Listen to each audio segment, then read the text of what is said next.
Pod, minha missão é lascar fogo no seu gênio criativo para que ele incendeie o mundo. Bem-vindo! Sexta-feira, devia estar todo mundo na balada. Mas não, nós estamos aqui porque nós somos nerds e nós amamos livros. Fazendo a resenha do livro dessa sexta-feira, do segundo episódio da hashtag Biblioteca do Gênio Criativo.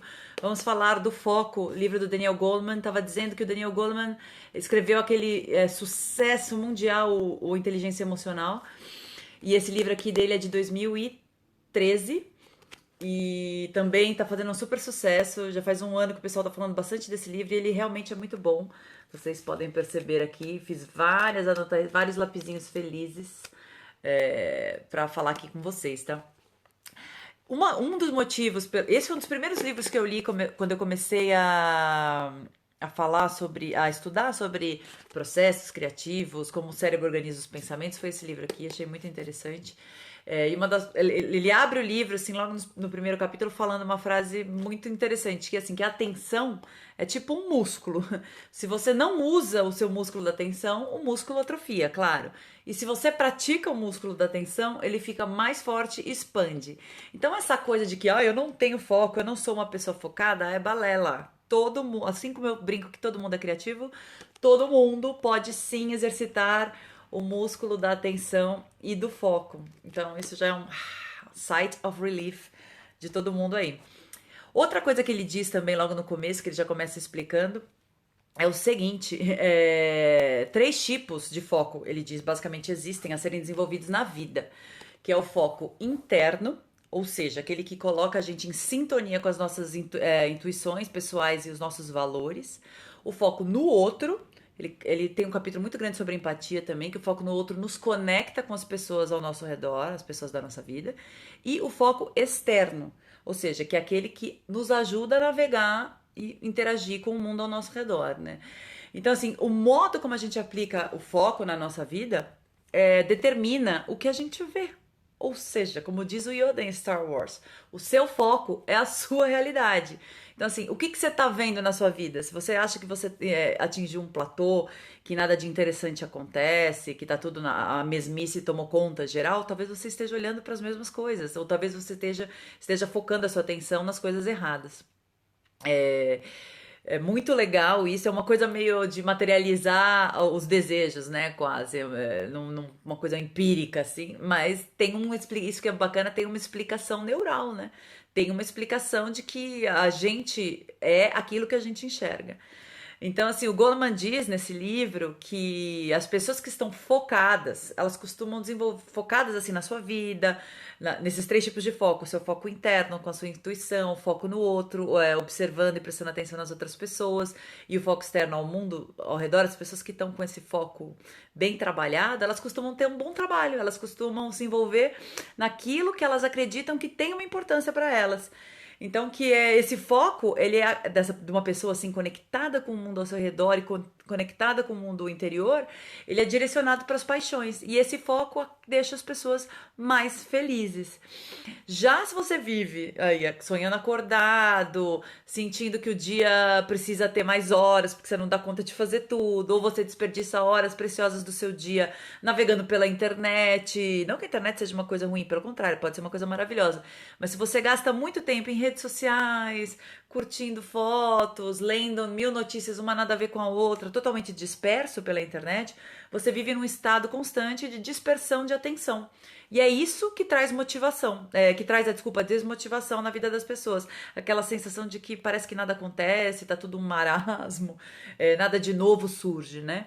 Então, pessoas que têm esse foco totalmente perdido, elas acabam se envolvendo em trabalhos repetitivos, que exigem pouco, porque afinal das contas ela não precisa estar ali prestando atenção. Eu fumo crack, é ótimo.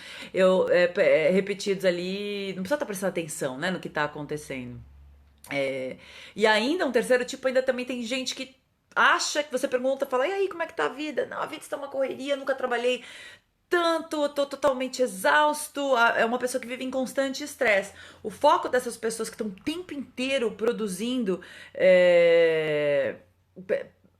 produzindo coisas que nem de repente são relevantes para elas, né? Mas que são focadas nessa coisa da produção, esse vício que a gente tem, o tal do workaholic, né? Esse vício que a gente tem por trabalho.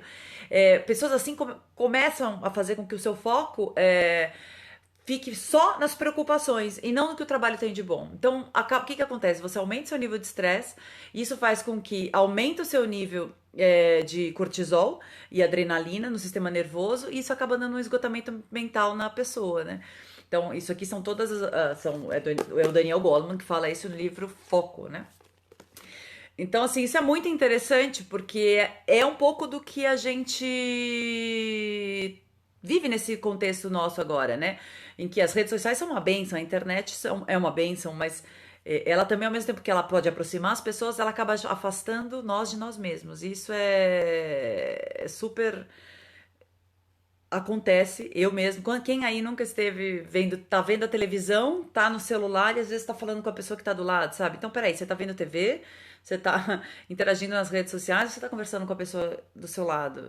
A gente não faz mais nada com dedicação e com afinco, né? E isso atrapalha. Uma das coisas que eu mais achei interessante disso é porque às vezes você pode achar e falar assim: não, eu sou uma pessoa criativa, eu preciso ser alimentada pelo mundo, pelas coisas, pelas pessoas, isso é tudo material de trabalho. É até a página 2. Ele fala também muito nesse livro aqui, o Daniel Goleman. Ele explica uma coisa que é muito importante todo mundo entender: como a mente funciona, como os nossos pensamentos funcionam dentro da nossa cabeça. Basicamente de duas maneiras. Tem o que é chamado de pensamento descendente, o pensamento que desce, que ele vem de fora para dentro do cérebro. E ele é captado aqui pelo nosso neocórtex, aqui na frente, né? Então, assim, ele é um pensamento de foco, de atenção. É o pensamento onde você... É verdade, ele é um autor maravilhoso. Você sabe que ele fez a inteligência emocional, né?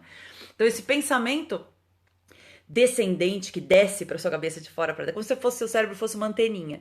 É onde você aprende, onde você interage com as pessoas, onde você comunica, onde você planeja as suas estratégias do dia a dia, as suas tarefas. Como se fosse o seu consciente, o cérebro que está em alerta, prestando atenção e absorvendo o mundo ao seu redor. E existe o pensamento ascendente, que ascende, ou seja, ele vem de baixo para cima. Ele vem lá do miolo do seu cérebro, o que os neurologistas chamam de cérebro reptiliano, né, que é o cérebro mais primário que todos nós temos. E ele surge como impulso, como insight, como hábito. Sabe aquelas coisas que você faz sem pensar nem direito, como você faz, tipo, ir trabalhar. Você entra todo dia no seu carro e vai trabalhar. E muitas vezes você nem presta atenção no caminho, porque você já faz aquilo tantas vezes, que o nosso cérebro é um cara muito esperto e muito eficiente, né? Então ele automatiza muitos processos. É o seu cérebro reptiliano que faz isso. É o seu pensamento ascendente. Então, assim, a questão aqui, e aí é que vem o truque, a brincadeira: pensamento descendente, ou seja, todo o aprendizado, toda a sua leitura, todas as horas navegadas na internet, todas as faculdades que você fez, todos os cursos que você teve, todas as conversas que você tem com as pessoas, tudo aquilo que a gente alimenta de conhecimento, de arte, a nossa cabeça, que é de fora para dentro, é descendente, o insight criativo não funciona ao mesmo tempo. Então, o que acontece? A gente vê muito isso.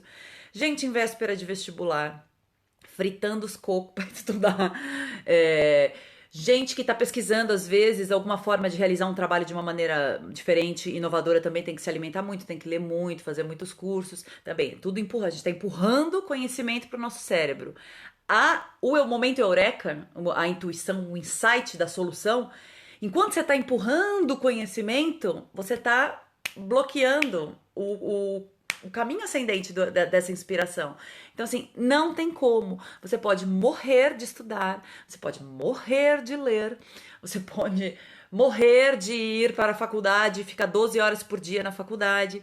Não adianta se você não der um tempo para essas ideias decantarem aí na sua cabeça, o seu cérebro relaxar, deixar todo esse knowledge, esse conhecimento que você adquiriu, marinar uma informação, ativar uma outra lembrança que você teve de alguma outra coisa, Então, assim, o ócio criativo, o dolce far niente, como dizem os italianos, o processo de divagação, de estar relaxado, ele é fundamental para as pessoas que estão aí querendo ter insights criativos, uma vida mais inspirada. Então, assim, não adianta só você empurrar conhecimento para baixo, esperar que ao mesmo tempo você tenha a ideia do milênio, entendeu? Ascendente e descendente não funcionam ao mesmo tempo. Um bloqueia o outro. E assim, tanto é que quando realmente você, vamos imaginar, você fez tudo o que tinha que fazer, você estudou, você trabalhou, você pesquisou, você se alimentou de conhecimento, aí você foi tirar uns dias off, ou foi praticar meditação, a meditação é um excelente puxador de insights, justamente porque ela acalma a mente, né? Ela deixa os pensamentos fermentarem aí dentro da sua cabeça. Esse insight vai vir, quando você vai desbloquear, né, a sua cabeça, esse insight vai subir, vai surgir, e daí quando ele é jogado para o seu neocórtex de novo, aí sim você consegue lidar com ele de uma forma consciente e planejar, estruturar, transformar esse insight numa outra ideia. Então, assim, é sempre um movimento alternado de pensamento descendente e ascendente, conhecimento e inspiração. Sempre tem a hora de um e a hora do outro. Então, assim, se você tá aí doidão querendo prestar vestibular, prestar concurso, tem muita gente, eu vejo concurseiros, né, galera que vai atrás de concurso, estuda de domingo, das 8 da manhã às 8 da noite. Gente, se vocês não pararem para relaxar, nada vai acontecer, não vai vir ideia, vocês não vão chegar a um ponto que vocês não vão estar absorvendo conhecimento nenhum, tá? Então isso é uma das coisas muito legais. Ele explica em detalhes, é claro, até a estrutura do cérebro, como funciona essa ideia do pensamento ascendente e descendente, né?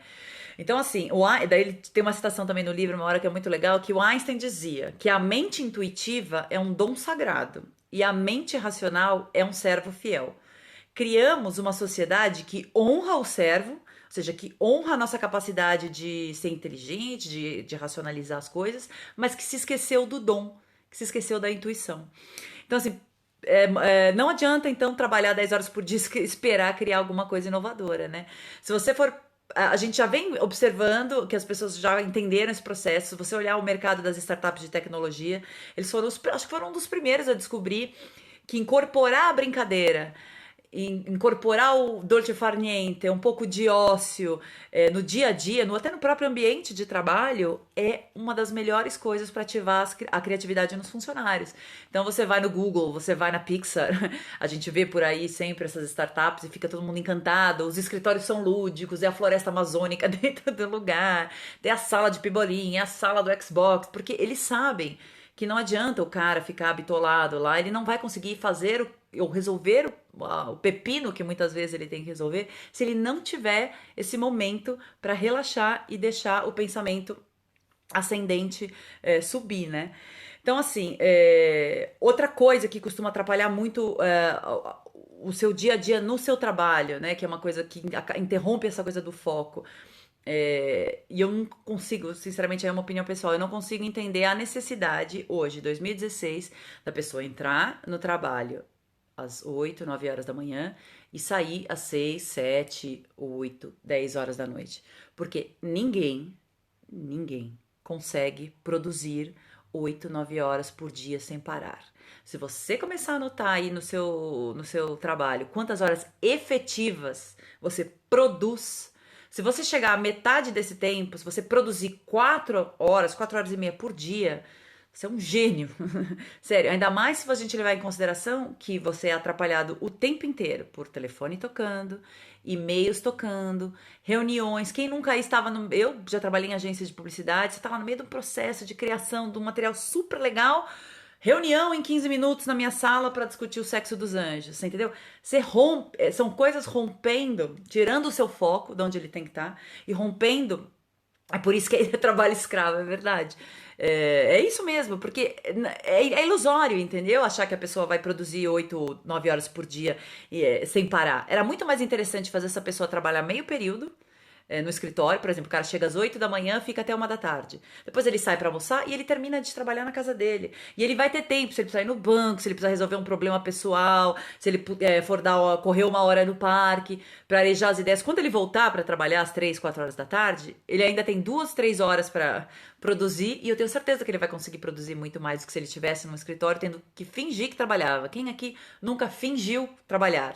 Aquela velha história, né? Você tá lá, não tem mais nada pra fazer, ou a sua schedule, né? A sua agenda ainda tem ali 2, 3 dias pra você desenvolver aquela ideia, e você tem que ficar sentado com a bunda na frente do computador, daí você abre uma rede social, aí você abre um site, fica com um olho aqui e outro atrás do ombro pra ver se seu chefe não aparece, sabe? Gente, isso não é vida, isso não é vida. Daniel Goleman concorda comigo. Isso não é vida. Então, assim, o que acontece? Brincadeiras à parte, é muito cansativo pro cérebro manter esse. A Sabi tá falando que isso seria maravilhoso, mas que o capitalismo não nos permite. É verdade. O status quo, que nada mais é do que o estado natural das coisas, natural no sentido de que o estado aceitado por todo mundo, realmente não permite. Porque a gente foi educado, tanto pelos nossos pais, pelos nossos avós ou pela própria sociedade, a acreditar que trabalho honesto é trabalho duro, no sentido que você tem que sentar a bunda lá às 8 da manhã e sair só às 6 horas da tarde. Você tem que ser um trabalhador. 2016, gente. Hoje a gente consegue, não é nenhuma questão de capitalismo. Eu acredito que seja uma visão de liderança limitada. Hoje você tem internet, você tem videoconferência, você tem e-mails. Você poderia sim trabalhar meio período da sua casa. Por que não? Né? Que gera é uma quebra muito forte no status quo, né? No estado natural, no estado comum das coisas. Mas eu acho que a gente tá nessa fase de persistir nisso, sabe? De ter conversas sobre isso. Quem trabalha e tem uma chefia mais aberta a novas ideias, eu tenho vários amigos e amigas que já propuseram isso no trabalho e conseguem, por exemplo, não trabalhar de sexta-feira. Quer dizer, não trabalhar no sentido de que as pessoas trabalham de casa, fazem home office. Porque eu trabalho da minha cama, as pessoas não entendem isso. Eu também, às vezes, trabalho da minha cama. É a coisa mais maravilhosa do mundo. Porque é muito mais fácil. Vocês não concordam comigo? Sentar na sua cama, ou não, no sentido figurado, sentar no sofá como eu tô agora, ou sentar na frente ou dentro do seu home office em casa, sentar e produzir. Você desliga lá o Wi-Fi do seu notebook, põe o celular dentro da gaveta, você senta a bunda, trabalha 3 horas por dia, você vai trabalhar muito bem trabalhado. Não vai ter e-mail te infernizando, não vai ter chefe querendo marcar reunião, chefe mandando e-mail, ainda mais quem coordena muito projeto, né? Que trabalha com várias equipes, você pode deixar a pessoa louca. Pode deixar uma pessoa louca. Eu conheço algumas pessoas que ficaram loucas. Então, assim, é muito cansativo isso, esse multifoco. É extenuante pro cérebro, porque o cérebro, ele procura padrões e eficiência. Estão falando, a Sabia, né, tá falando aqui sobre o Google, né? Como é que eles são tratados. É fantástico. Joguem aí no próprio Google, escritórios do Google, Google Offices, vocês vão pirar, né? De ver como é que é o ambiente de trabalho da galera lá. O nosso cérebro, como eu estava falando, ele é estruturado para eficiência, ele busca a eficiência, ele busca a padronagem. Então, toda hora você ter coisas que quebram essa eficiência, que quebram essa padronagem, destroem o seu foco. É impossível ter foco, é impossível realizar coisas durante o dia. E aqui chega uma hora que é importante falar que tem 2 coisas que as pessoas costumam confundir. O fato de por exemplo, eu vou falar de mim. Eu sou uma pessoa multipotencial, no sentido de que eu faço muitas coisas, eu tenho interesse por muitas coisas e coisas diferentes entre si. Eu sou arquiteta de formação, fui migrando para trabalhar com design gráfico, depois digital, comecei a escrever, eu canto desde pequena, já fui fotógrafa. Então, assim, eu faço muitas coisas ao mesmo tempo, e até hoje eu brinco que eu não deixei nenhuma delas de lado. Eu procuro dividir a minha atenção entre elas. Tem, claro, que nem agora, eu tô numa fase super intelectual, no sentido de usar o meu raciocínio, de pesquisar, de ler, de agregar conhecimentos. E tem fases que eu tô mais a vida da cantora, né? A questão é que, assim, você ser multipotencial não quer dizer que você tem que ser multitarefa. Multitarefa é fazer várias coisas ao mesmo tempo. E o nosso cérebro, isso não é uma vantagem. Você vai na entrevista de emprego e o cara manda pra você, mas qual é a sua maior qualidade? Daí vem aquelas qualidades. Desculpa, qual é o seu maior defeito? Né? E daí as pessoas vão chegar e falar assim: não, meu defeito é que eu me dedico demais no trabalho, né? Foi aquele falso elogio, né? Ou que eu sou super multitarefa. Isso é um defeito mesmo. Você não tá se elogiando falando que você é multitarefa. Porque é impossível prestar atenção em duas coisas ao mesmo tempo. E exigir que duas, três coisas sejam feitas direito ao mesmo tempo. Não existe. Então não há nada errado de você ser multipotencial. Aliás, eu acredito que seja a mentalidade do futuro. O profissional do futuro vai ser multipotencial. Você pode se formar engenheiro, você pode se formar médico, você pode se formar dentista, mas assim, é muito provável que esses três interesses, você não vai ser só médico. Em algum momento você vai ter que trabalhar, estudar gestão. Você não é só dentista. Em algum momento você vai ter que, sei lá, estudar marketing ou estudar ou se meter um pouco com recursos humanos, se você quiser um dia abrir uma clínica. Não existe mais o trabalho multipotencial. Hoje todo mundo faz tudo um pouco. Né? As pessoas são multipotenciais. Elas não são elas não devem ser multitarefas, certo? Isso é muito interessante quando a gente fala de foco. Não dá para ter foco em várias coisas ao mesmo tempo, né? É, quando tem uma hora ele fala também, o Daniel Goleman, de novo, eu tô falando desse livro aqui, O Foco. É muito legal, é do mesmo cara que escreveu Inteligência Emocional. Esse livro é de 2013, O Foco. Ele fala também quantas vezes a gente não chega em casa do trabalho mentalmente exausto. Daí você senta pra. Ó, alguém tirou uma fotinho? Dá tempo, vou segurar mais um pouquinho, pode tirar outra pra pegar a capa aqui. Quantas vezes você não chega do trabalho totalmente drenado da alegria de viver, e daí você senta no sofá, assim, sem força pra nada, e você pensa, mas peraí, que tanto que eu fiz no trabalho? E daí você começa, imagina, você começa a ver que você efetivamente você não produziu nada de concreto, você não solucionou nenhum problema, você não fez o que tinha que ser feito naquele dia, ainda você ficou com coisas pendentes para o dia seguinte. E por que raios você está tão cansado? Eu te explico. Daniel Goleman explica para você por que você está tão cansado. Porque você está focando em 30 mil coisas ao mesmo tempo no seu dia. É o seu celular, é o e-mail, é a reunião do seu chefe, é o trabalho que você tem que fazer. E às vezes você não tem que fazer um trabalho só. Quem nunca teve aí 2, 3, 4 projetos ao mesmo tempo no mesmo dia? Sabe, assim, tudo isso drena, tudo isso cansa. Então, às vezes, você não tá cansado do seu trabalho. Você tá cansado da maneira como o seu trabalho é feito. E isso é muito importante perceber isso, porque isso talvez tenha solução. De você propor coisas no seu escritório. De você, por exemplo, propor equipes. Equipe A trabalha com cliente com projeto A. Equipe B trabalha com cliente com projeto B. Equipes e assim por diante, você entendeu? Não dá para ir trabalhar no escritório super enxuto, onde tem um diretor, tô falando agora do ramo de publicidade, tá? Um diretor de arte, um assistente e querer que eles cuidem de 10 clientes por dia, entendeu? Não vai ficar bom esse trabalho. Não vai ficar bom. Você não vai conseguir fazer nada efetivamente novo porque você não tem tempo para deixar essas ideias se desenvolverem. Você já reparou que você tem que sempre se contentar com a primeira ideia que surge? Porque você não tem tempo de sentar em cima daquela ideia e desenvolvê-la com calma. Então, assim, tudo isso é uma questão de como você trabalha o seu foco, né?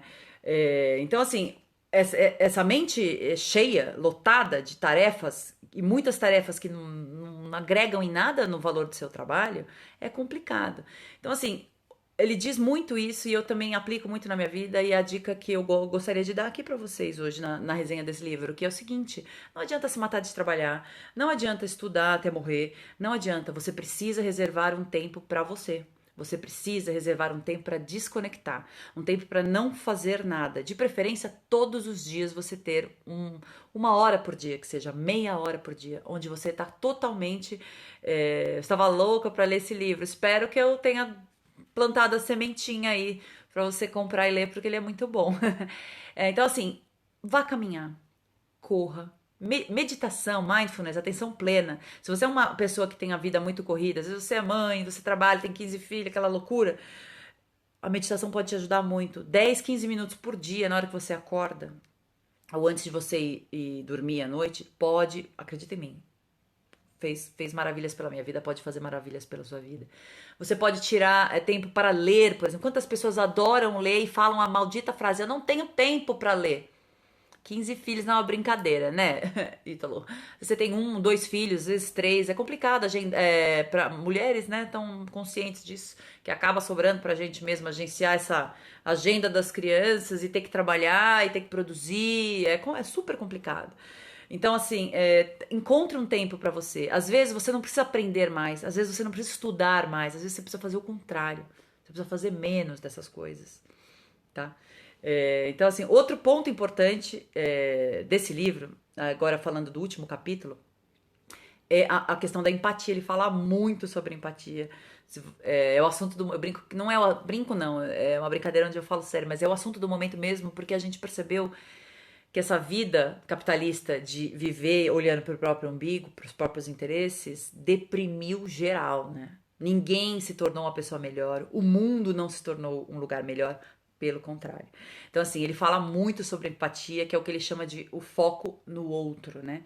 Que é a gente sair do nosso casulo, aprender a olhar a nossa vida por uma outra perspectiva, a gente sentir dores diferentes das nossas. Tudo isso é fundamental na hora que a gente vai desenvolver uma mente livre e verdadeiramente criativa. Porque, como o nosso cérebro, como eu disse anteriormente, tem essa tendência a padronizar, a gente estagna, né? Você faz as mesmas coisas do mesmo jeito, porque você tem aquela visão do mundo, ou aquela teoria de como as coisas devem funcionar. A partir do momento que você se coloca no lugar do outro através de um processo de empatia, o seu cérebro entra no liquidificador, assim, porque você olha e fala: caramba, como é para essa pessoa viver? Como é para essa pessoa trabalhar? Como é para essa pessoa resolver um problema que para mim é tão simples e para ela é tão complexo? Como é que eu posso ajudá-la a transformar essa complexidade em simplicidade? Então, assim, o processo empático é um grande fogo para a criatividade.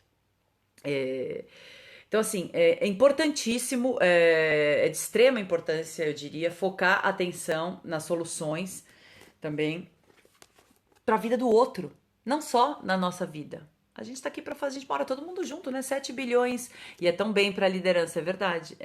Principalmente para. Nego confunde que acha que o cara que é chefe, né, que tem um cargo acima do seu, ele tá num cargo acima do seu porque ele é mais inteligente?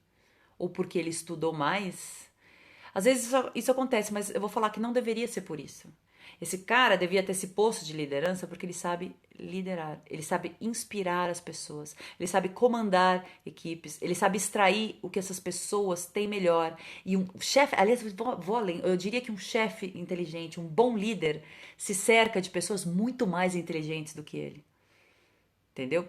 Pessoas que ele possa extrair essa inteligência, essa criatividade e fazer isso, trabalhar pelo bem de toda a equipe. Esse é a grande sacada de um bom líder, né? Por último, no livro aqui, ele fala uma coisa no último capítulo. Ele fala sobre a extrema importância da gente focar a atenção, o nosso foco, né, a solução dos problemas e não a desgraça que o problema traz. E também isso é a vera questão do foco positivo e do foco negativo, né? Exato, um bom líder também ajuda as pessoas a serem mais felizes no trabalho. O cara inspira as pessoas a voltarem lá no dia seguinte, sabe? É sensacional. Então, assim, quem é você? Quando você tá caminhando, linda, está um dia maravilhoso, e daí de repente aparece uma pedra no seu caminho. ou aquele sol fecha, nubla tudo e chove, tá? Tô sendo metafórica aqui, mas assim, você tá indo com o seu projeto de vida, tá? E de repente acontece uma coisa que, putz, tira você do seu centro, tira você do seu eixo. Quem é você? Você é a pessoa que fica: ó céus, ó vida, ó azar, nada dá certo pra mim. Ou seja, você é uma pessoa que tem o foco na desgraça, o foco no problema em si, no que o problema traz de prejuízo à sua vida. Ou você é uma pessoa que olha: opa, putz, isso aqui isso que aconteceu vai mudar tudo, eu vou ter que achar uma alternativa diferente, vou ter que fazer um outro caminho. Quais são os caminhos que eu posso fazer? Você é o cara que foca na solução. E quando você foca na solução, você traz inovação e você alimenta o pensamento criativo. Então existem esses dois tipos de pessoa. Quem é você? Foca no problema ou foca na solução, né? Quanto mais, no final é batido, mas é a maior verdade. Quanto mais você pratica o foco positivo, mais coisas positivas você enxerga na sua vida e vice-versa. Quanto mais você olha, até estava circulando na internet, no Facebook, um dia desses, um estudo falando sobre isso, assim, sobre como as pessoas negativas só enxergam cada vez mais negatividade na vida delas. Porque é uma questão de foco, não é filosófico. É uma questão do seu cérebro. Lembra que eu falei que o cérebro procura sempre por padrão? Então, se você padroniza o seu cérebro a olhar apenas para os problemas e as dores, o seu cérebro só vai enxergar os problemas e as dores quando alguma coisa te tirar, né? São pessoas tóxicas? Sim, eu diria que sim, mas não são tóxicas com os outros, são tóxicas com si mesmas, né? É complicadíssimo isso, né? Porque assim, ninguém faz com a gente aquilo que a gente não deixa. Então a pessoa pode até ser tóxica, mas se você é uma pessoa positiva, há pessoas que interferem no estado das pessoas, não sei, gente, não sei. Se você tem uma mente positiva, se você é blindado, né? Eu brinco, se é o corpo fechado, como o pessoal diz, o fulano pode ser o tóxico quanto ele quiser ser o tóxico. Você não vai ser atraído para esse furacão, esse redemoinho do mal dessa pessoa, você entendeu? Porque é uma questão sua. O foco é seu. Entendeu? É para onde você deseja olhar. É para onde você deseja dar a sua atenção. Muito provavelmente, quando você tem um foco positivo, um foco na solução dos problemas, você não vai gastar o seu tempo ao lado de pessoas que te drenam a sua alegria de viver, né? Por assim dizer. Então, assim, começa na gente. A verdade é essa. A gente pode morrer de culpar o mundo ao nosso redor, mas ninguém faz com a gente o que a gente não deixa que faça. Então, tá aqui. No caso, está aqui. A decisão é sua de manter um foco positivo na vida, de manter um foco na solução dos seus problemas e das suas questões, e não empurrar para os outros lidarem com isso, porque não é problema alheio, não é problema dos outros, é seu problema, é meu problema, né? É individual. Então, assim, ele fala todas essas coisas super interessantes no livro. Ele termina com uma parte que eu achei muito legal, porque ele diz o seguinte: normalmente no ambiente de trabalho a gente não pode demonstrar emoção, já perceberam isso? Fulano é muito emocional, né? É como se você ser uma pessoa. Tem o Instagram, meu Instagram é @Portal Bramário, segue lá. Tem o Snapchat também, o Snapchat é Bia Lombi, Lom de Maria, B de bola. Também dou várias dicas lá no Snapchat. Ele termina o livro falando sobre isso, assim, que é muito errado no ambiente corporativo, no ambiente de trabalho, a emoção ser considerada um demérito. E que a gente tem que achar uma maneira de inserir a emoção no espaço de trabalho, sabe? Não é uma... Quantos colegas de trabalho vocês já não tiveram na vida, ou já não conheceram histórias do tipo, que às vezes a produtividade do cara cai, despenca. O nego não tá preocupado em saber por que a produtividade do cara despencou. O nego vai acabar sendo mandado embora. E daí, na hora que você vai analisar por que a produtividade dessa pessoa caiu, o casamento dela acabou. Às vezes ela perdeu um filho, sofreu um aborto, perdeu um filho. Às vezes ela perdeu um dos pais. Essas coisas acontecem na vida da gente. E a pessoa não é...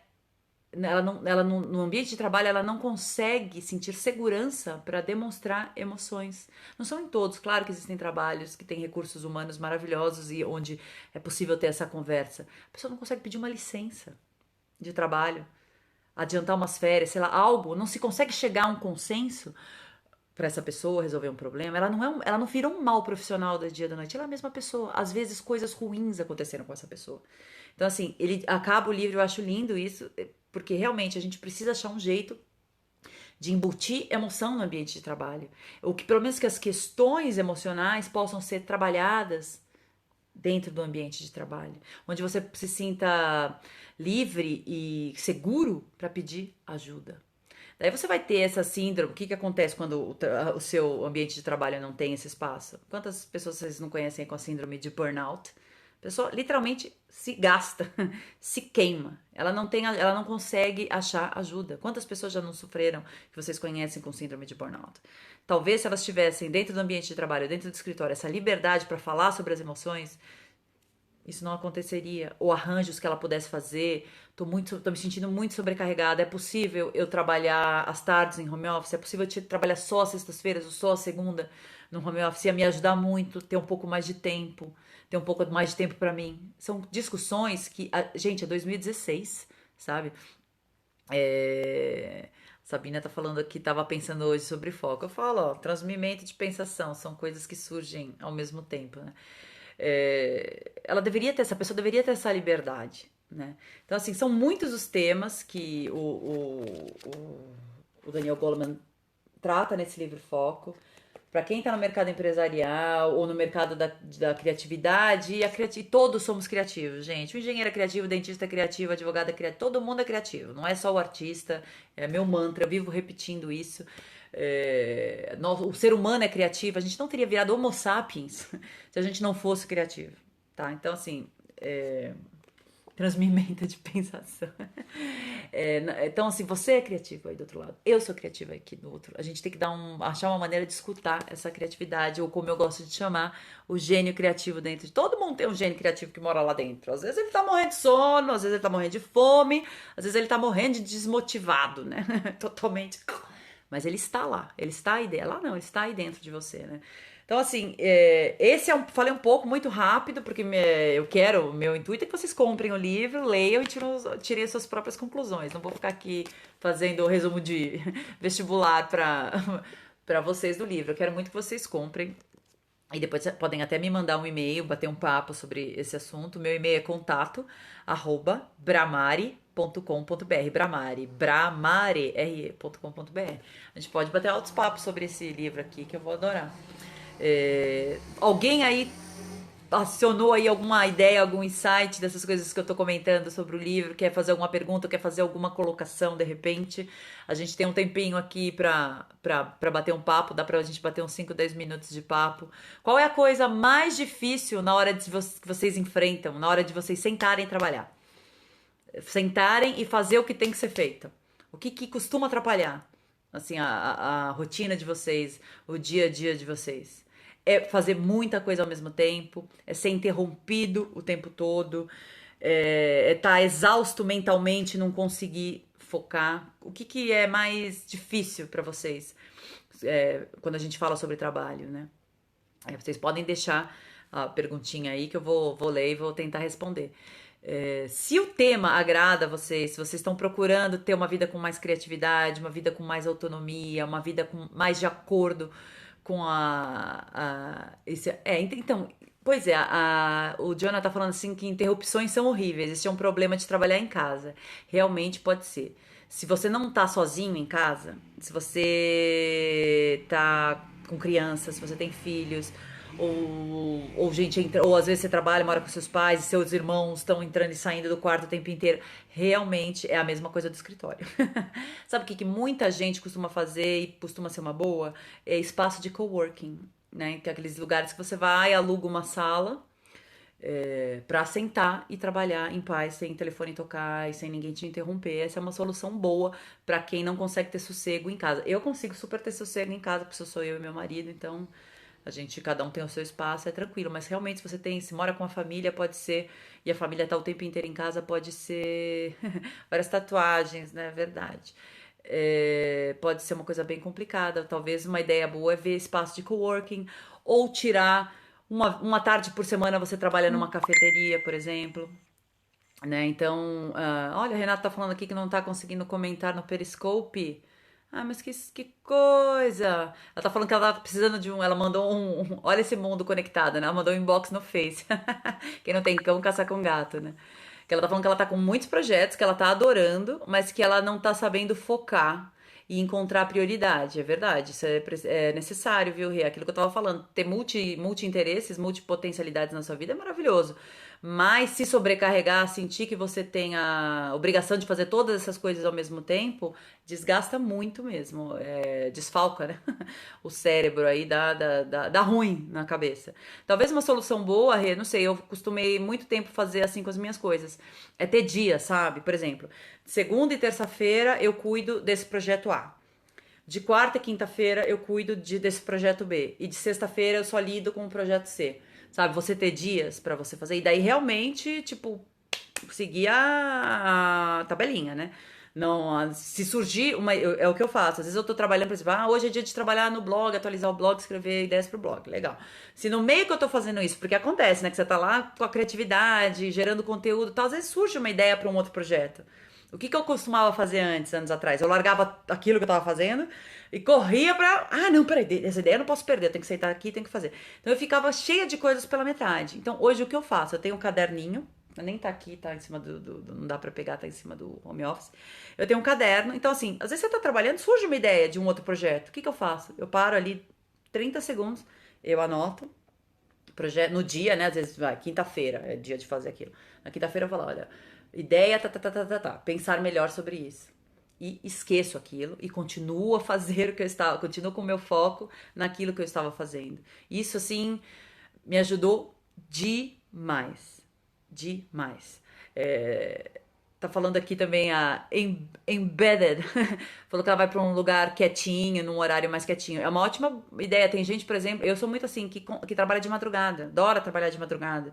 Porque na madrugada a campainha não toca, vizinho não grita na rua. É um silêncio total. Isso, nem os e-mails chegam, né? Ninguém manda e-mail de madrugada. É maravilhoso. Às vezes é uma solução que você tem aí, você trabalhar de madrugada, se você pode, se você não tem essa obrigatoriedade de acordar cedo no dia seguinte, né? Eu tenho um horário super trocado. Pois é, a gente não consegue, né, Diana? Por que será? Eu acho que tem um padrão aí. Ele tá falando que são coisas simples, mas que a gente não consegue administrar. Eu tava fazendo um curso com um cara maravilhoso, que é o Brandon Bouchard. Ele é um empreendedor americano, ele dá muitos cursos de motivação, de empreendedorismo criativo, de busca de propósito, e ele fala uma frase que é maravilhosa: o senso comum não é a prática comum. Então, assim, são coisas simples que todo mundo sabe? Mas não é a prática comum. As pessoas não põem aquilo em atividade, né? Eu não sei porquê, aí tem uma coisa de medo, de receio, mas o senso comum não é a prática comum. Então não interessa só a gente saber o que tem que ser feito, a gente tem que fazer o que tem que ser feito. Então eu tava falando que eu sou uma pessoa que tem horário trocado, assim, mediante ao que é considerado normal. Eu acordo 10h30, 11 horas, às vezes meio-dia, e eu vou dormir 2, 3, 4 horas da manhã. Porque eu gosto de produzir à noite e de madrugada. Ah, entrou Dona Mulher Vitrola.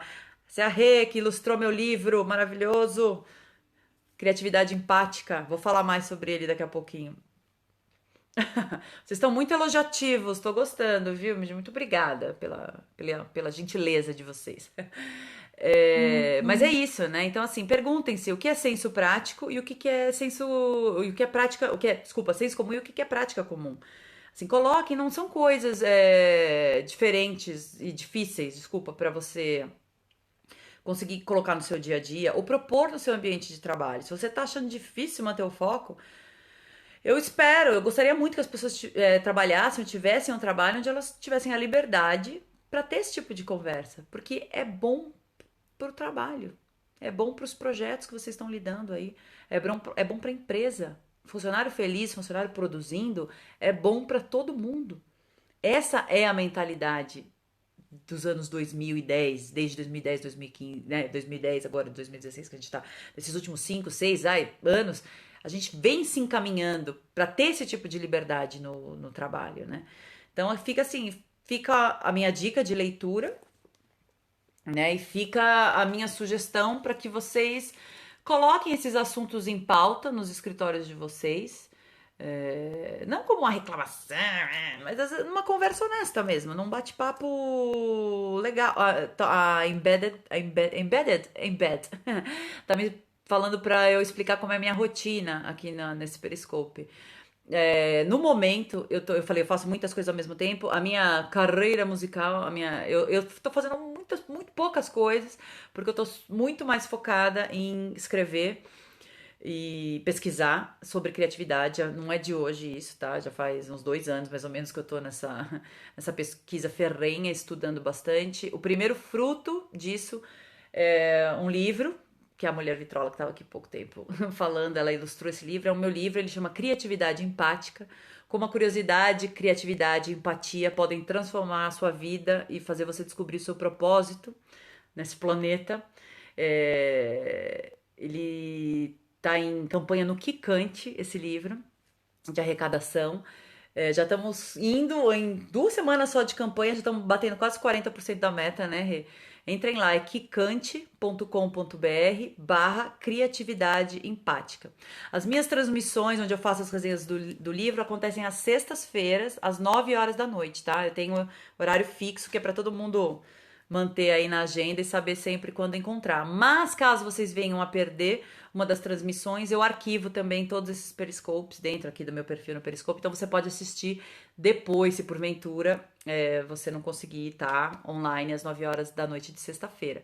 Então, assim, tem esse livro.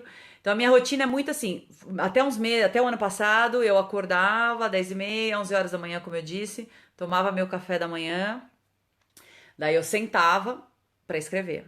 Então eu tinha uma meta de escrever de 2 a 3 mil palavras por dia, né? E eu só levantava quando eu tivesse escrito essas 2 mil ou 3 mil palavras por dia. Daí quando eu tivesse atingido, tivesse satisfeita, eu parava, daí eu ia almoçar. Normalmente isso ia acontecer lá para umas 3 horas da tarde. Eu almoçava, daí eu dava um relax, porque, né, sou filha de Deus. Então ou eu ia meditar, ou eu ia ler um livro, porque eu tava nesse processo de escrever, eu tava pesquisando muitas coisas também, né? Então eu tinha minhas leituras do dia pra fazer. Ou ia fazer yoga, que é uma coisa também que eu faço 3 vezes por semana. Então, assim, cada dia eu fazia uma coisa. Ou eu meditava, eu fazia yoga, eu lia um livro. E daí, lá pras 5 horas da tarde, eu retomava meus outros trabalhos, que eu tenho um escritório de design, eu tenho um estúdio de design. Então eu faço site, faço identidade corporativa. Daí eu ia trabalhar das 5 até umas 7, 7h30. Daí depois eu parava, fechava a lujinha, tomava banho, vou jantar, às vezes ia sair ou não, daí eu sentava pra ver televisão às 8h30 e ficava. E daí, de repente, tinha. Eu tô feliz, Sabrina. Faz muitos anos que eu tenho essa rotina, né? Que é, às vezes as pessoas olham e falam, é ausência de rotina. Nem é, porque as coisas funcionam de um jeito. Eu trabalhei muito tempo em escritório, tanto de arquitetura quanto de publicidade. Faz uns 5, 6 anos que eu consegui me livrar disso. E eu sou muito feliz dizendo que eu costumo trabalhar umas 4 horas por dia no máximo. Porque, não, como eu disse, ninguém tem foco para fazer mais do que isso. Entendeu? E quando eu falo trabalhar, eu sento e faço coisas, eu produzo conteúdo, textos, vídeos, os sites dos meus clientes, eu faço as coisas, de verdade. Eu termino meu dia falando, caramba, hoje eu fiz coisas, entendeu? Eu não fico mentalmente exausta porque eu fiquei tentando equilibrar, né? Equilibrista 15 mil pratos e não consegui comer uma refeição, entendeu? E é uma coisa que é possível de fazer. Basta você descobrir qual é o tipo de acordo que você está disposto a fazer na sua vida, no seu trabalho, né? Então eu queria deixar um convite para vocês conhecerem o projeto desse livro maravilhoso que vai sair do papel em breve. Criatividade Empática, tá com a campanha lá no Kikante, kikante.com.br/criatividade empática. Entrem lá, conheçam o projeto, ajudem a divulgar o projeto se vocês gostarem. Se você quiser uma cópia do livro para você, é só fazer a sua contribuição. Tem kits para todos os bolsinhos, para quem tem pouco para contribuir, para quem gostou da ideia e quer ajudar mais. Também eu estou em fase de. Eu estava escrevendo ano passado, né, nessa parte da manhã, de uns meses para cá eu estou terminando já de fazer o meu curso novo online. Eu tenho uma oficina que ela é 100% online, 100% gratuita, de graça, que chama Oficina Incendeie Seu Gênio Criativo. O site é incendeie-seu-gênio-criativo.com.br. Se você acessar esse site, você vai lá, se inscreva lá, tem um formulário para você se cadastrar na oficina. É totalmente de graça a oficina. É uma oficina muito legal, são vários vídeos, podcasts, caderno de exercícios, cheio de dicas e truques para você colocar a sua criatividade, o seu gênio criativo. Como eu disse, todo mundo tem um gênio criativo, gente. Não se iludam. Você aí do outro lado é criativo, eu sou criativo, sua vizinha é criativa, até aquela pessoa mais chata que você conhece, se ela se dedicar, ela tem um gênio criativo. Então, assim, Entrem lá em incendeiseugenicreativo.com.br. Tem um videozinho para vocês assistirem e vocês podem se inscrever com o e-mail na oficina. A ideia agora, como eu disse, eu tô nesse processo de finalizar esse conteúdo. Ele vai estar no ar em começo de julho, provavelmente. Então, daqui um pouco mais de um mês. Mas enquanto isso, eu vou mandando vários e-mails com vários vídeos bacanas, várias dicas para vocês, vários links interessantes para vocês já irem alimentando o gênio aí. E fica também um convite para vocês conhecerem o meu canal novo do YouTube, que é, se você procurar lá no YouTube, coloque lá, Incendeie Seu Gênio Criativo, você vai encontrar o meu canal no YouTube e vai assinar, porque eu sei que você vai assinar. Toda segunda e quinta-feira, às 11 da manhã, ou seja, 2 vezes por semana, eu subo conteúdo novo lá. São vídeos super legaisinhos, assim, porque são curtos, de 5 a 10 minutos no máximo, onde eu dou várias dicas de produtividade, criatividade, como escapar da procrastinação, como ser mais feliz, como ir dando de comer aí aos poucos pro seu gênio criativo. São vídeos que vão te preparar. Eba, Jonah, bem-vindo à oficina. Espero que todo mundo que esteja assistindo aqui se inscreva lá hoje. São vídeos que vão te ajudar a te preparar. Você vai fazer aquele exercício que o Goleman chama de pensamento descendente, de fora para dentro. Você vai ser alimentado por ideias interessantes para você poder fazer a oficina, tá? Então, assim, procurem aí na internet Incendeie Seu Gênio Criativo, aqui no Periscope, no YouTube, o site. Se inscrevam, assistam os vídeos, deixem lá o seu feedback e lembrem-se que toda sexta-feira estou aqui às 9 da noite fazendo resenha e batendo um papo sobre algum livro nesses episódios da Biblioteca do Gênio Criativo que eu tenha gostado muito, que eu acho muito interessante vocês lerem aí, se envolverem com essas temáticas, tá bom? Muito obrigada, gente, para todo mundo que acompanhou o Periscope. Assim como eu fiz o primeiro, ele vai ficar arquivado aqui no Periscope, você pode rever, você pode sugerir. Eu sei que acho que tem uma maneira aqui no Periscope, né, de sugerir essa transmissão para algum amigo. Vamos espalhar essa... Eu também adorei, gente, muito bom. Vamos espalhar essa ideia por aí, vamos começar a alimentar, dar de comer aos nossos gênios criativos, porque juntos somos muito mais criativos, tenho certeza absoluta disso, tá bom? E semana que vem, se der, eu subo até no YouTube, no canal YouTube. Imagina, obrigada a vocês, gente, ó. Beijo, espero vocês nos meus canais, nos meus sites, nas minhas oficinas. Valeu, tchau, tchau.